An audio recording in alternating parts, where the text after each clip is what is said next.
My father ripped my Army enlistment papers in half, looked me straight in the eye and said, "You're no daughter of mine." 15 years later, he couldn't meet my eyes when a 4-star general saluted me in front of hundreds of people. I never imagined those two moments would belong to the same life. My name is Sarah Mitchell.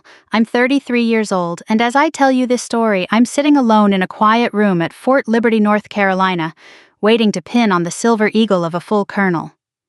Outside the window, soldiers in dress uniforms cross the parade field with the kind of purpose you only notice after you've spent half your life wearing the same boots. Someone knocked gently on the door. "Colonel Select Mitchell." I smiled. "Almost." The young captain laughed. "They're about ready for you, ma'am."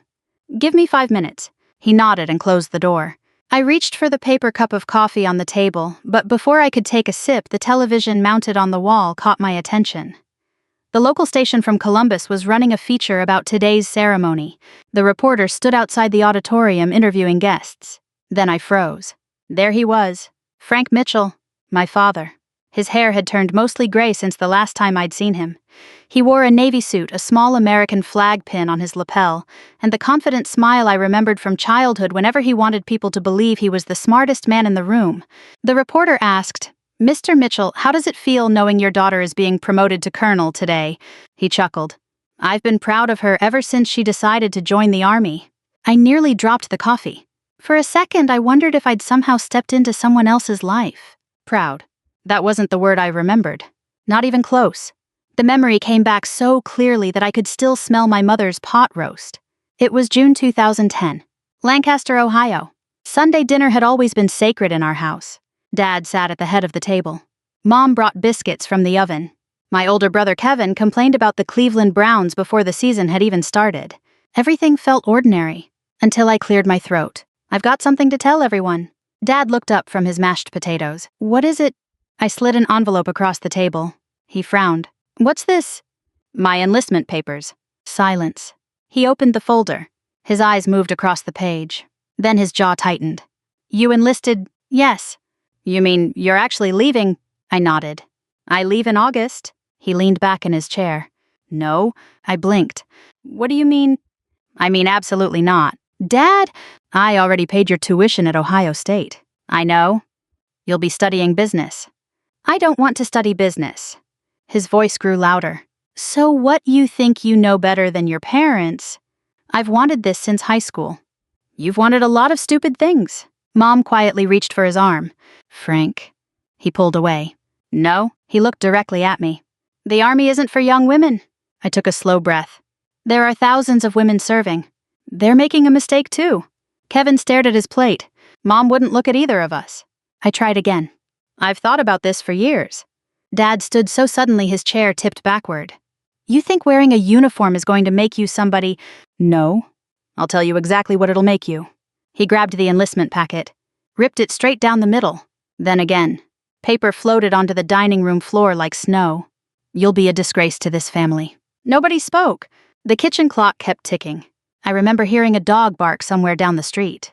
Funny what your brain notices when your heart is breaking. I bent down and picked up the torn pages. "Dad," he pointed toward the front door. "If you leave this house to join the Army." His voice became strangely calm. "Don't ever come back." Mom finally cried. "Frank, please." He ignored her. "As far as I'm concerned." He looked right at me. "I don't have a daughter anymore." Those words hurt more than anything that happened during the next 15 years. That night I packed everything I owned into 2 duffel bags, a few pairs of jeans, running shoes, family photos, except there weren't many with me in them. Around midnight, someone knocked softly on my bedroom door. Grandpa William stepped inside. He'd served in Korea decades earlier. He didn't say much. He simply handed me an old Army Challenge coin worn smooth around the edges. "I carried this overseas." I turned it over in my hand. "I can't take this." "You can." He smiled. "Honor usually costs something." He reached into his pocket again and handed me $50. "Your grandmother would have insisted." I hugged him. He whispered into my ear. "Your father is letting pride do his thinking." The next morning I loaded my bags into the trunk of an old taxi that took me to the Greyhound station in Columbus. Mom stood on the porch. She never came down the steps. Dad didn't come outside at all. Grandpa saluted me from the driveway. I returned the salute even though I hadn't earned one yet. The bus ride to Fort Jackson felt longer than any trip I'd ever taken. Some passengers slept, Others watched movies on their phones. I stared out the window as Ohio slowly disappeared behind me. Cornfields gave way to highways. Then mountains. Then places I'd never seen before. I kept reaching into my pocket, feeling Grandpa's challenge coin. Whenever I touched it, I reminded myself why I was leaving. Not because I hated home. Because I wanted to become someone I could respect. Still, as the bus rolled through the darkness, one question wouldn't leave me alone. Had I just traded my family for a dream? Or had my father made that choice for both of us? The first thing the Army taught me was that nobody cared where I came from. Not my last name. Not my hometown. Not the fact that I'd cried myself to sleep on a Greyhound bus only 3 nights earlier. At Fort Jackson, South Carolina, everyone started at exactly the same place. Scared, confused, and wondering if we'd made the biggest mistake of our lives. The drill sergeant answered that question before sunrise. "If you're waiting for your mama to save you," he shouted, pacing in front of us, "you're gonna have a long morning." A few people laughed. Nobody laughed again after the push-ups started. By the end of the first week, I couldn't feel my shoulders. By the second, my feet were covered in blisters. By the third, I was beginning to understand something. The Army wasn't trying to break us. It was trying to strip away every excuse we carried with us. That was harder than I expected. One afternoon, halfway through a 12-mile ruck march, I felt a sharp pain shoot through my left foot. I tried to ignore it. Then another step. Another. Finally, my leg gave out. I hit the dirt. A medic checked me over before sending me for x-rays. Stress fracture. The words hit me almost as hard as the fall. Instead of graduating with my company, I'd be recycled into another training class after I healed. I lay awake that night staring at the ceiling. Maybe Dad had been right. Maybe I wasn't cut out for this. The next afternoon during phone privileges, I called home. The phone rang 6 times. No answer. I tried again. Straight to voicemail. I didn't leave a message. What was I supposed to say? "Hi, Dad, you were right, I'm injured." No, I wasn't giving him that satisfaction. I slipped the phone back into my pocket and walked outside. One of my drill sergeants happened to be standing near the barracks. He looked at me for a long moment. "Everything okay, Mitchell?" "Yes, drill sergeant." He wasn't convinced. "You called home?" "Yes." "They answer." "No." He nodded slowly. "Sometimes the people you expect to carry you don't." I waited. He wasn't finished. "So you learn to carry yourself." That conversation lasted maybe 20 seconds. I've remembered it for 15 years. After 6 weeks of rehab, I joined a new company. Starting over wasn't easy. Everyone else already knew each other's names, their inside jokes, their strengths. I was the new girl all over again. But something had changed inside me. I stopped worrying about proving my father wrong. I focused on proving myself right. When graduation day finally came, I stood at attention wearing the uniform I'd dreamed about since high school. No family came. No balloons. No hugs. Most soldiers spent the afternoon introducing parents to new friends. I spent mine eating barbecue with 3 recruits whose flights home had been canceled. Funny how strangers can become family faster than relatives sometimes. After basic training came air assault school at Fort Campbell. I still remember seeing those Black Hawk helicopters lifting into the Kentucky sky before sunrise. Their rotors shook the windows. The instructors smiled like men who enjoyed making life difficult. One of them looked at us on the first morning. "Half of you won't be standing here by graduation." He wasn't exaggerating. The obstacle course humbled everyone. The 12-mile road march humbled whoever was left. But I finished. Barely. The air assault badge felt surprisingly small in my hand, considering how much pain it represented. Over the next several years, life settled into a rhythm only military families really understand. PCS orders, packing boxes, learning new towns, making friends, saying goodbye, doing it all over again. I attended officer candidate school, earned my commission. Later, the Army sent me to graduate school. I never forgot that my father had once said joining the military meant throwing my future away. Instead, the Army kept opening doors I'd never imagined. My first deployment was to Afghanistan. Movies never show the boring parts. Hours of paperwork, equipment inspections, waiting, dust finding its way into everything, coffee that somehow tasted burned no matter who made it. But they also don't show how quickly strangers become people you'd trust with your life. Captain Maria Lopez from Texas, Chief Warrant Officer Ben Carter from Tennessee, Sergeant First Class Eddie Brooks from Alabama. Different backgrounds, different politics, different religions. None of it mattered. We depended on each other. That's enough. Back home, life went on without me. Every Christmas, I mailed a card to my parents. Nothing dramatic. Just, "Merry Christmas. I hope you're both healthy. Love, Sarah." Every January, the envelope came back. Return to sender. The first time it crushed me. By the 7th year, it simply made me sad. One spring, while stationed back at Fort Campbell, tornadoes tore through western Kentucky. Our aviation unit was sent to assist with search and rescue operations. For 3 straight days, we flew supplies, evacuated injured residents, and searched neighborhoods that barely looked recognizable anymore. On the 4th day, local television crews arrived. That's when something ridiculous happened. A farmer's enormous white goat escaped after part of its fence collapsed. Nobody could catch it. Not the sheriff. Not animal control. Not 3 firefighters. The goat somehow decided it liked me. Or maybe it just liked the crackers in my cargo pocket. Either way, television cameras caught me jogging down the middle of a muddy road with a goat happily chasing me while 20 soldiers laughed so hard they could barely stand. The clip somehow made it onto Armed Forces Network.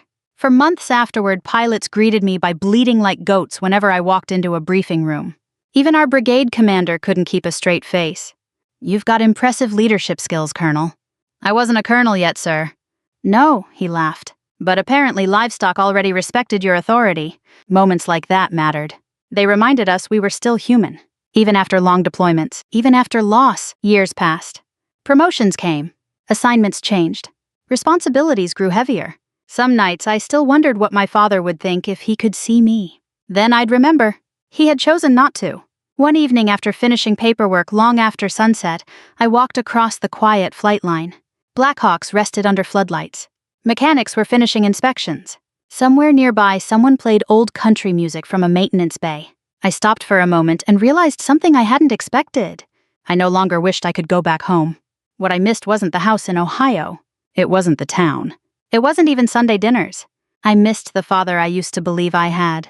And somehow, those weren't the same thing anymore. By the time I had 15 years in uniform, I'd stopped expecting life to surprise me. The Army has a way of curing that. You learn to expect the unexpected. Flights get canceled. Commanders retire early. Plans change overnight, but nothing prepared me for seeing my father become the hometown hero of a story he had never lived. It started on a rainy Tuesday morning. I was sitting in my office at Fort Liberty, North Carolina, finishing a stack of evaluation reports before heading to a brigade planning meeting. My executive officer, Major Allison Reed, knocked once before stepping inside. "Morning, ma'am." "Morning." She held up her phone. "You've been busy." "I've been sitting here for 2 hours." She smiled. "Not that kind of busy." She walked around my desk and turned the screen toward me. The headline from the Lancaster Eagle-Gazette filled the display. "Local woman to become Army colonel."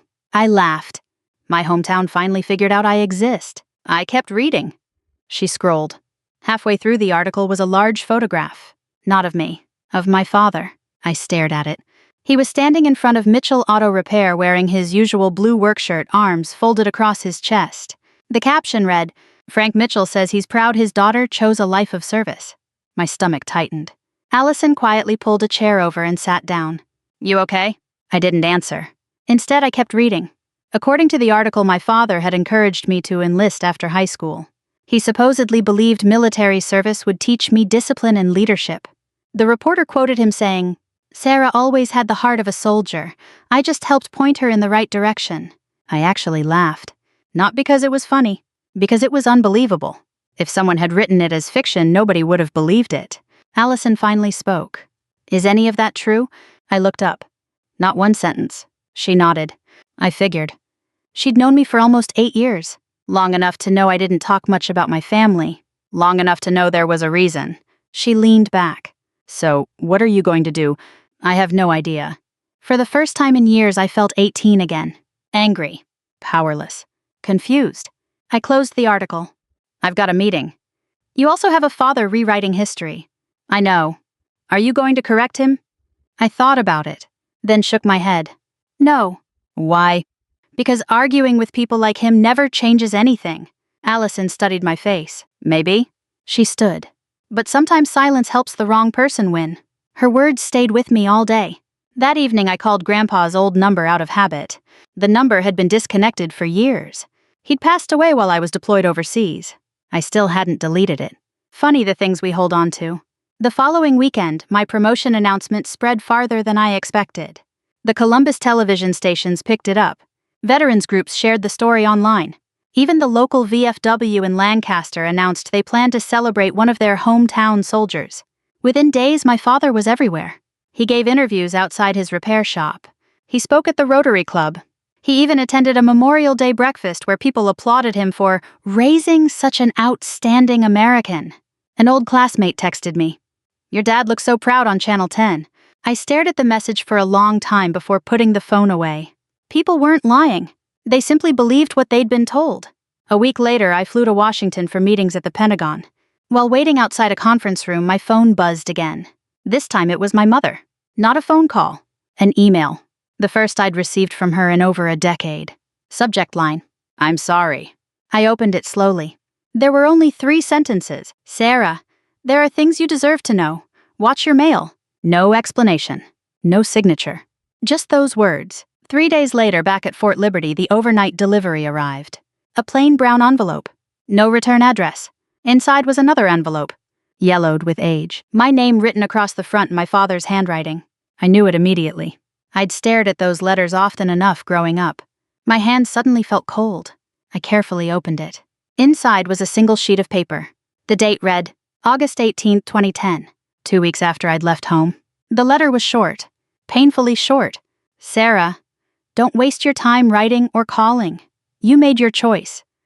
From this day forward, I no longer have a daughter. Don't ever come home. Frank Mitchell." I read it once, then again, then a third time. The words hadn't become less painful with age. If anything, they carried even more weight. Because now I understood exactly what they'd cost both of us. At the bottom of the package was one more folded piece of paper. Different handwriting. My mother's. Just one sentence. "I've kept this hidden for 15 years. Your father is building a reputation on a lie. The truth belongs to you now." I sat alone in my office until after dark. The cleaning crew came and went. Someone turned off lights in the hallway. Still, I couldn't move. Part of me wanted to tear the letter into pieces. Another part wanted to send copies to every newspaper in Ohio. Neither felt right. The next morning, I drove onto the installation earlier than usual. The sunrise painted the sky orange over the flight line. As I walked toward headquarters, I spotted Major Reed carrying 2 coffees. She handed me one. "You look terrible." I didn't sleep. She noticed the envelope under my arm. "Everything okay?" I handed her the letter. She read it quietly. When she finished, she folded it exactly the way she'd found it, and gave it back without saying a word. Finally, she asked, "What are you going to do now?" "I honestly don't know." "You could expose him." "I could." "You could also ignore him." "I could." She looked toward the parade field where soldiers were already gathering for morning physical training. Then she said something I never forgot. "Sometimes revenge is loud," she paused. "And sometimes it's simply refusing to protect someone from the truth." I carried that sentence with me all week. By Friday, I'd made my decision. I wasn't going to attack my father. I wasn't going to embarrass him. I wasn't going to make a speech. If someone asked me the truth, I'd tell it. And if they wanted proof, I'd let my father's own words speak for themselves. For the first time in 15 years, I wasn't afraid of what would happen next. I was only afraid of staying silent. Promotion ceremonies aren't usually emotional. They're precise, organized, predictable. Soldiers line up exactly where they're supposed to. The band plays. The color guard presents the colors. Someone reads the promotion orders. Family members pin on the new rank. People applaud, take photographs, and head to the reception afterward. I'd attended dozens over the years. I knew the routine by heart. What happened that morning wasn't routine. It was the only ceremony I've ever seen where the truth changed the atmosphere before a single speech was finished. I arrived at the auditorium at Fort Liberty just after 8 o'clock. The July sun was already warming the sidewalks, and volunteers from the Family Readiness Group were arranging coffee pastries and bottled water on long tables outside. Inside, soldiers in dress blues greeted guests as they found their seats. The Army band quietly rehearsed in one corner. Everything looked exactly as it should. Major Allison Reed caught up with me near the backstage entrance. "You ready?" I smiled. "I've been ready for 15 years. She straightened my collar. "Colonel looks good on you. Don't jinx it." She laughed. "I'll see you out there." As she walked away, I took one slow breath and reached into my pocket. Grandpa Williams' challenge coin. 15 years. I'd carried it through basic training. Afghanistan. Promotion boards. Command changes. Every deployment. Its edges had become smooth from years in my hand. I rubbed my thumb across it once before putting it back. A young sergeant approached. "Ma'am." "Yes." "They're seating your guests." I nodded. "I'll stay back here." Truthfully, I didn't want to see my father before the ceremony. Not yet. About 20 minutes later, I peeked through the curtain. The auditorium was nearly full. Rows of soldiers, military families, retired veterans, local civic leaders, a few members of Congress, several television cameras. Near the front sat my father. Frank Mitchell looked happier than I'd seen him in years. He shook hands with almost everyone who stopped by. A retired colonel congratulated him. Someone asked for a picture.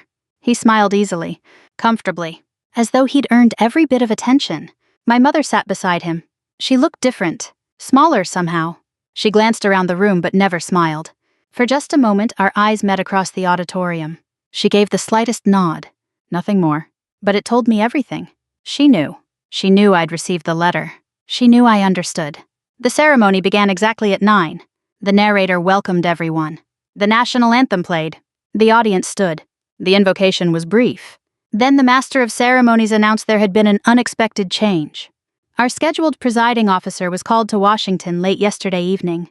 A quiet murmur spread across the room. He smiled.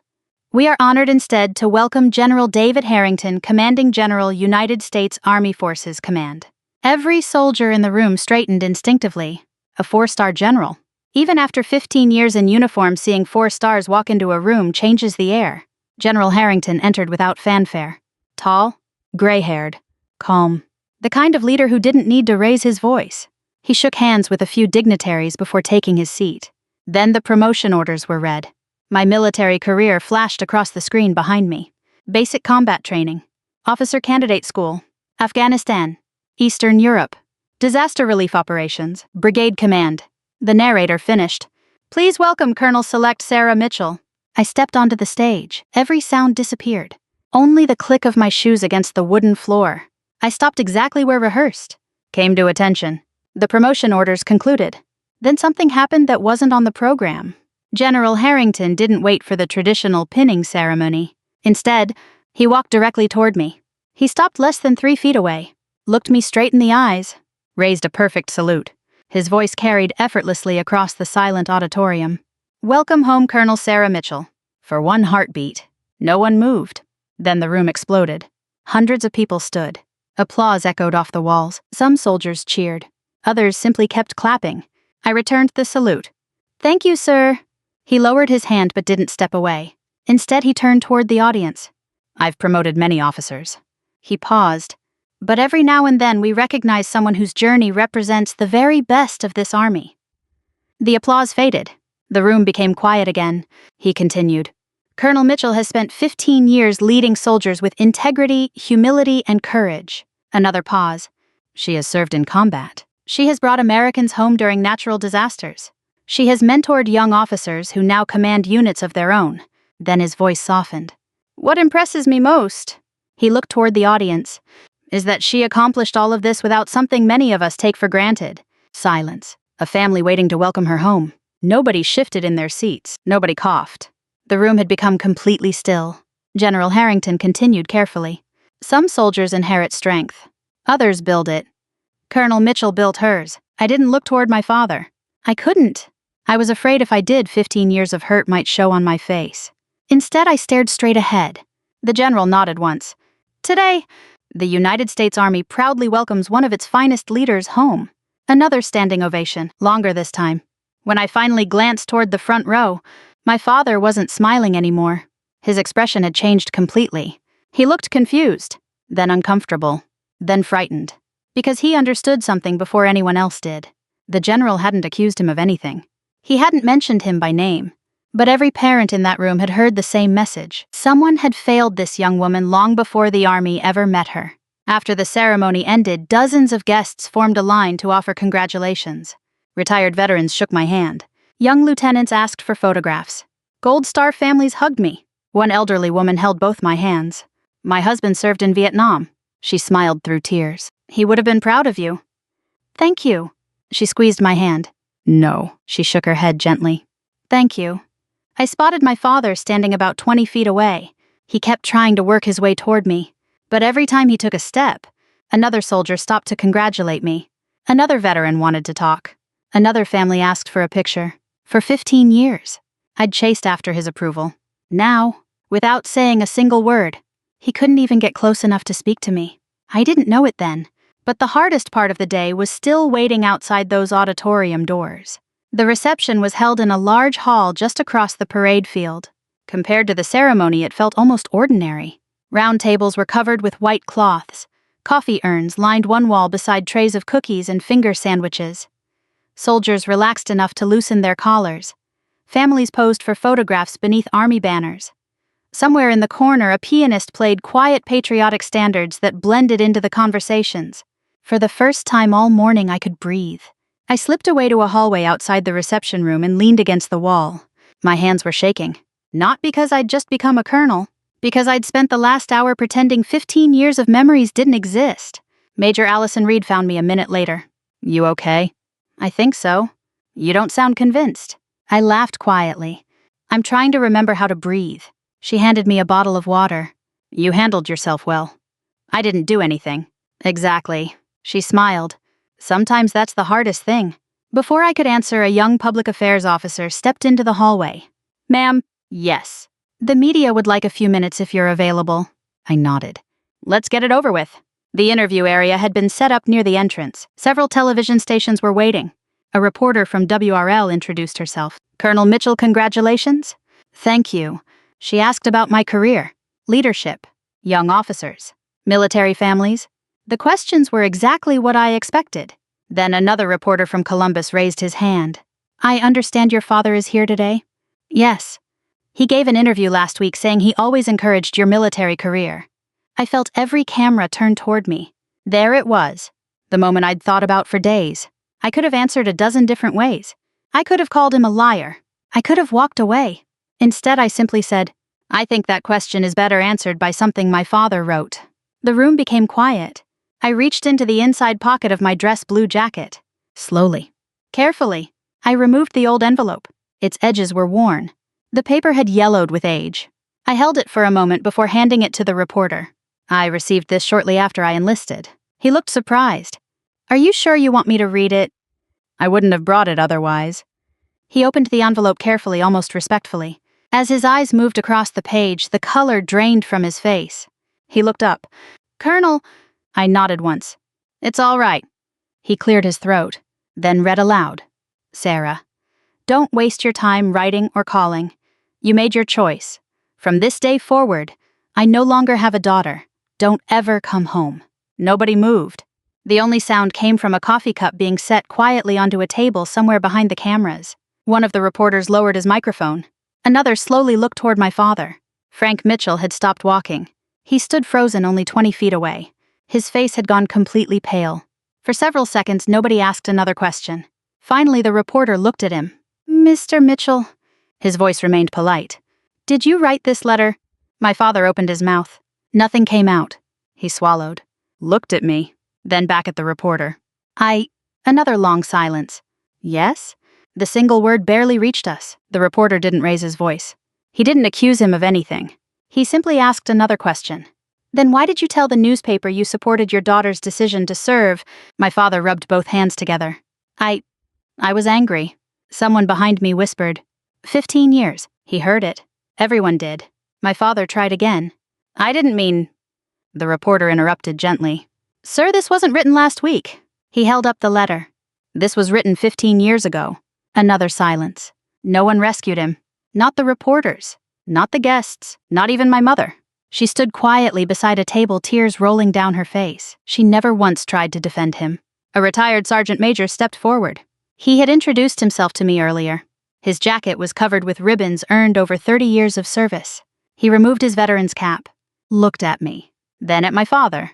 Finally he spoke, not loudly, just clearly enough for everyone nearby to hear. "I buried 2 sons who wore this uniform." His voice shook slightly. "They both came home under a flag." He turned toward Frank. "You had the chance to welcome your daughter home." He paused. "You chose pride instead. No one applauded. No one cheered." The truth didn't need applause. It was heavy enough all by itself. A photographer quietly lowered her camera. She wasn't interested in pictures anymore. The story had already been told. My father looked around the room as if searching for someone to agree with him. No one did. Church friends who had driven from Lancaster avoided his eyes. Veterans stepped aside. Even the local reporter who'd interviewed him the week before quietly closed his notebook. The attention my father had enjoyed all morning disappeared in less than 2 minutes. Not because anyone humiliated him, because nobody believed the version of himself he'd been selling anymore. He finally looked at me. "I'm sorry." The words sounded unfamiliar coming from him. I believed he meant them, but I also knew they had arrived 15 years too late. I walked toward him. The room watched. He looked smaller than I remembered. Older, tired. For a moment I saw not the man who had thrown me out, just a father who had spent years defending a mistake until the truth became impossible to outrun. "I appreciate that," I said quietly. His eyes filled with tears. "I was wrong. Yes, I don't expect you to forgive me." I thought about Grandpa William, about every unopened Christmas card, about the nights overseas when I wished someone back home would answer the phone. Then I answered honestly, "This day isn't about settling old scores." He nodded slowly. "I know. It's about honoring the people who stood beside me when I had no family left." I glanced toward the soldiers gathered behind me. Allison, Ben, Maria, dozens of friends from 15 years in uniform. My family is standing right there. No anger, no triumph, just the truth. My father lowered his head. For the first time since I'd known him, he had nothing left to say. As he quietly walked toward the exit, no reporters followed. No cameras chased him. The crowd simply let him go. And somehow, that silence said more than any revenge speech ever could. 3 months passed before I heard from my father again. By then, life had settled into a familiar rhythm. My office door seemed to revolve from sunrise until well after dark. Battalion commanders stopped by with training plans. Young captains asked for career advice. Helicopters lifted off before dawn and landed long after sunset. Somewhere in between, I signed paperwork, answered emails, and tried to remember to eat lunch. The promotion ceremony had faded from the headlines. The reporters had moved on. So had everyone else. At least that's what I thought. One Friday afternoon, my administrative assistant knocked on my door. "Ma'am, this came in the regular mail." She handed me a plain white envelope. No return address. Just my name. The handwriting stopped me cold. Frank Mitchell. I waited until the office was empty before opening it. Inside was a single sheet of lined notebook paper. No legal language. No excuses. No attempt to defend himself. Just words that looked as though they had been rewritten several times before he finally mailed them. "Sana Sarah, I spent 15 years telling myself I did the right thing. The day that letter was read out loud, I realized I'd been lying to everyone, especially myself. I wasn't protecting my family. I was protecting my pride. You didn't embarrass me. I embarrassed myself. I don't expect forgiveness. I don't deserve it. But if you ever decide to talk, I'll be waiting. Dad." It was the first time he'd signed anything Dad since I was 18. I folded the letter carefully and placed it inside my desk drawer beside Grandpa William's challenge coin. Neither one solved anything, but together they reminded me that people can leave us 2 very different kinds of inheritance. One teaches us who we should become. The other teaches us who we never want to be. A week later, I drove to Arlington National Cemetery. Whenever work brought me to Washington, I tried to stop there if time allowed. The place has a way of making every personal victory feel smaller, and every personal grievance feel quieter. White headstones stretched across the hills in perfect rows. Families walked slowly between them, carrying flowers. Some talked. Most didn't. I stopped in front of the grave of Captain Ben Carter. We'd deployed together years earlier. He never made it home. I placed a small American flag beside the stone. "You would have made fun of me for becoming a colonel," I said quietly. I could almost hear his laugh. "Only because you'd have to buy the coffee now." I smiled despite myself. Standing there, I realized something I hadn't admitted before. For years, I'd imagined success as the moment my father finally regretted what he'd done. But standing among people who had given everything, that no longer seemed important. The promotion, the medals, the applause, even the letter. None of it mattered as much as the life I'd built along the way. The Army hadn't simply given me a career. It had given me purpose. It had given me people who never once asked whether I deserved to belong. They simply made room. When I returned to North Carolina, Major Allison Reed found me finishing paperwork. "You've been quiet." "I've been thinking." She leaned against my office door. "Dangerous hobby." I laughed. "I got a letter from my father." Her smile disappeared. "What did he say?" "He apologized." She waited. So I don't know what to do." She thought for a moment, then shrugged. "You know what I like about you?" "I've never asked." "You don't make decisions when you're angry." "I've made plenty." "No." She smiled. "You've made mistakes." There's a difference. I laughed again. She was right. I keep wondering if meeting him means I'm saying what he did was okay. It doesn't. I keep wondering if refusing means I'll carry this forever. She nodded slowly. That's the real question. 2 weeks later, I called the number written at the bottom of his letter. He answered on the second ring. Hello, it's Sarah. Silence, long enough that I wondered if the call had dropped. Then I heard him take a shaky breath. I wasn't sure you'd ever call. I wasn't either. We agreed to meet the following Saturday. A Bob Evans restaurant just outside Columbus. Neutral ground. No memories, no audience. He was already there when I arrived. For a moment I almost didn't recognize him. Age had done what pride never could. His shoulders were lower. His hands trembled slightly as he lifted his coffee cup. He stood when he saw me. You look... He stopped. I smiled a little. Older. He actually laughed. So do you. It was awkward. Painfully awkward. We ordered breakfast. Neither of us touched the food for several minutes. Finally, he spoke. I watched every deployment I could find on the news. I looked up. You did? He nodded. I never told anyone. Why not? His eyes dropped to the table. Because every time I wanted to call, he swallowed. I remembered the letter. Neither of us said anything. After a while, he looked at me again. I thought if I admitted I was wrong, I'd have to admit I threw away 15 years. You did. He closed his eyes. I know. For the first time in my life. I wasn't angry. I was sad. Sad for the years we'd never get back. Sad for my mother who had spent those years standing silently between us. Sad for the grandchildren he might never know because of choices he'd made before they even existed. When breakfast was over, he reached into his wallet. I know I can't fix this. No. I know forgiveness doesn't erase what happened. No. He nodded. I just needed you to know... His voice cracked. I've been proud of you for a long time. I looked at him carefully, then answered with the truth. I believe you. He blinked. You do. I think you just didn't know how to admit it. Tears rolled down his face. Mine stayed where they were. Not because I wasn't emotional. Because I'd already cried those tears years earlier. When we stood to leave, he hesitated. Can I hug you? For just a second, I saw the father I remembered before everything fell apart. I stepped forward. The hug was brief. Awkward. Human. Not a miracle. Not the ending of a movie. Just two people acknowledging that some broken things can be repaired, even if the cracks never disappear. As I walked back to my truck, Grandpa's challenge coin rested in my pocket. I rubbed its smooth edge one last time. He'd been right all those years ago. Honor is lonely before it's respected.